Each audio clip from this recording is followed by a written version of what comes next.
Chapter 2. Stab it! Mordred told Wiglaf the next afternoon in slang class. When Coach Plunget left on his honeymoon, the headmaster had been too cheap to hire a new teacher, so he took over slang class himself. Just do it, boy. Wiglaf took a step toward old Blodgett, the practice dragon, but he could not bear to stab even a close-covered dragon stuffed with straw. Clang, clang!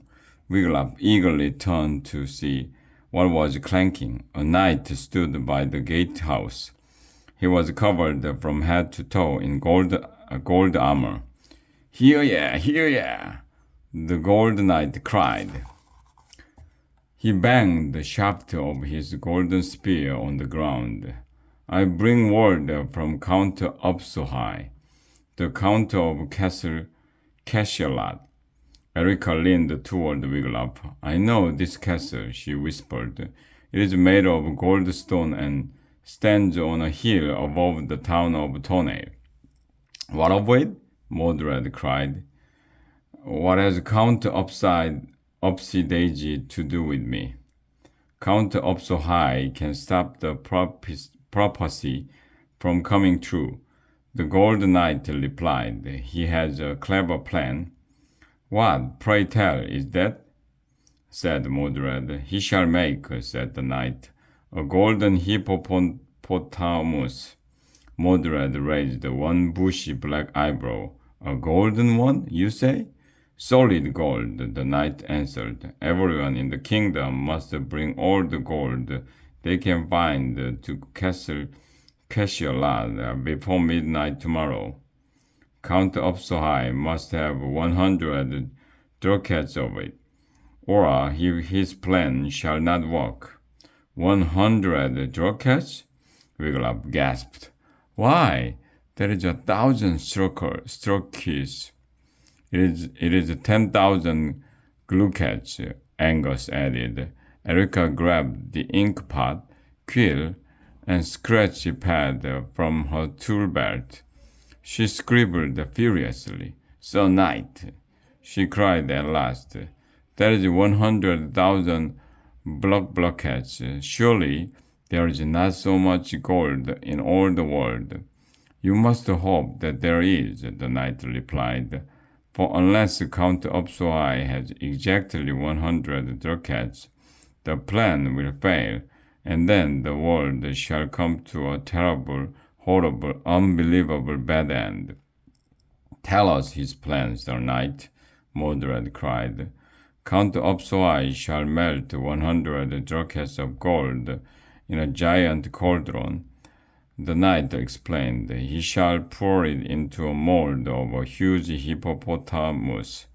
Then, at the stroke of midnight, on the last day of 199, Doom! Cried Yorick, bursting suddenly into the castle yard. His orange dog feet flapped as he ran. His feathers were a mess. I met a peasant in the dark forest, Yorick cried. He knows of a farmer in East Ampishire whose chickens are barking like dogs. What? Cried Mordred. Chickens, sir, Yorick said. Instead of cluck, they say bow, bow wow. One may be off off. Could be woof woof. I heard them, not myself, sir. But word in the dark forest has it that the chickens made a noise exactly like that of a dog. What of it? Mordred sounded annoyed. The prophecy, uncle, Angus cried. Remember it said when chickens bark, good king Ken's breeches, Mordred cried. So it did. See, there is not a moment to lose, the Gold Knight warned. Gather up all the gold you can find. Bring the gold to Castle Cashelat by midnight tomorrow, or the world shall surely end. The Gold Knight bowed. Now I must be off to warn the folks at Dragon Stabber's prep. Mordred's voice, violet eyes followed the knight as he hurried out of the gatehouse. Then he turned to his students. Go to your dorm rooms, lads, Mordred cried. Get dressed for dragon hunting. Report back to the castle yard inn. He checked the hourglass he wore on his wrist. 10 minutes. You shall go to every dragon cave in the dark forest. Grab what gold you can and bring it back here on the double. And don't go get burned to a crisp by the dragons, he added. Not at a time like this. Go on, now go. The students ran for the castle. Hold it, Angus, Mordred added. You and your friends come here. Yes, uncle. Angus hurried over to Mordred. Wiglaf and Erica ran after him. The headmaster glared down at the three. I want you to go up to that room at the top of the south tower, Mordred said. The one with the books. You mean the library, uncle? Angus said. Whatever, Mordred said. He handed Angus the parchment with the awful prophecy. Show this to Brother Dave.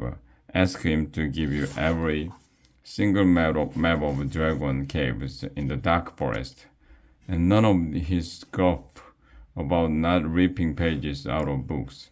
Yes, uncle, Angus said. He rolled up the prophecy and stuck it inside his tunic. And hurry up about it, Mordred called after them. We haven't a moment to lose. The three ran up the south tower staircase. Huffing and puffing, they burst into the library. The DSA librarian looked up from his book as they came in. Good day, good students, Brother Dave exclaimed. Art thou here to check out books? I have some dandy new ones that thou mightst enjoy. Running from a Dragon by William Mackett. 'Tis a most exciting tale. So is the Dark Knight, but I can't see anything. Sorry, Brother Dave, Angus said, but we are here because Mordred wants maps of dragon caves. Brother Dave sighed. Waitest thou here? The map file is down in the dungeon storeroom. 'Tis not easy to get to. It may take me some time. So saying, Brother Dave went off. While we wait, Erica said, let us look up hippopotamus. Wiglaf walked over to a bookshelf. He pulled out volume H of the Encyclopedia of the Middle Ages. He muttered as he turned the pages. Here it is. They looked down at a drawing of a large beast. It had a rounded head and 4 sturdy legs. Wiglaf tried to imagine a solid gold hippo.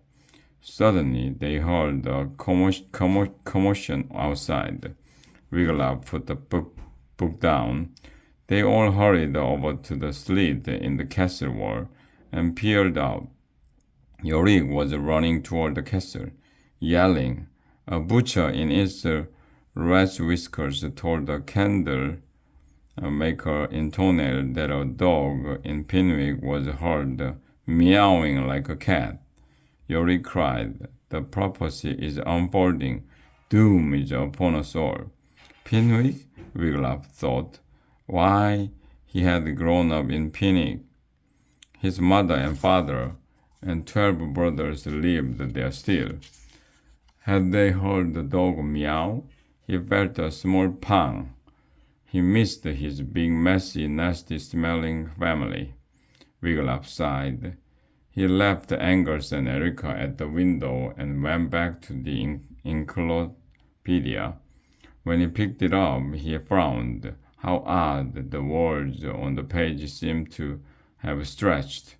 Were his eyes playing tricks on him?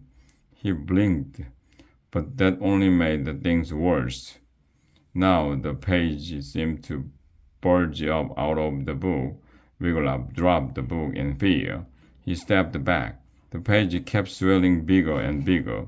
It looked as if something was inside the book, something that was trying to get out. Egad! Wiglaf cried. Erica and Angus ran over to him. All three stared at the strange shape rising from the book. Then came a hurried ripping sound. The page split open. Out fell what looks like a boy.